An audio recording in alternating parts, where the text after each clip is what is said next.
Penvision TV presents. জান্নাতে যদি কেউ ফেসবুক ইউটিউব চালাতে চায় সেই দাবি আল্লাহ পূরণ করবেন কিনা?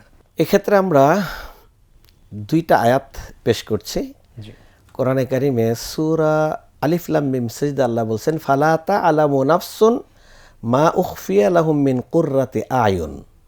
কোনো ব্যক্তি জান্নাতি সে জানে না যে তার দৃষ্টির আড়লে চক্ষু শীতলকারী তার বিনোদন তার প্রশান্তির জন্য আল্লাহ কি কি উপকরণগুলো সেখানে তার জন্য আয়োজন করে রেখেছেন।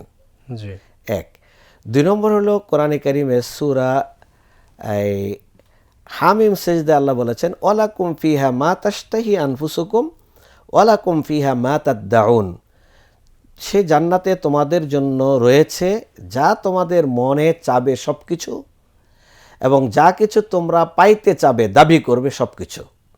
তা আমরা যা কিছু পাইতে চাবো আর যা কিছু দাবি করব সব কিছু আল্লাহ রাব্বুল আলামিন জান্নাতে অ্যারেঞ্জমেন্ট করে রেখেছেন। এটা সূরা হামিম সিজদার 31 নম্বর আয়াতে আর 30 নম্বর আয়াতে আল্লাহ বলে দিয়েছেন। আর ওইটা বলেছেন কি ধরনের আয়োজন আল্লাহ অ্যারেঞ্জমেন্ট করে রেখেছেন তোমার জানা নাই, যেগুলো দ্বারা তোমার চক্ষু শীতল হবে, কলিজা ঠান্ডা হবে, তুমি বিনোদন পাবে।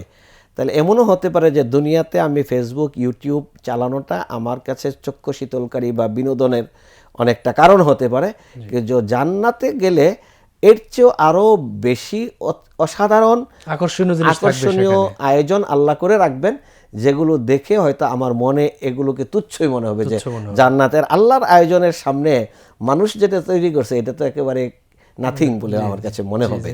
হ্যাঁ, অতএব মানুষ যেটা চাবে সেটা পাবে।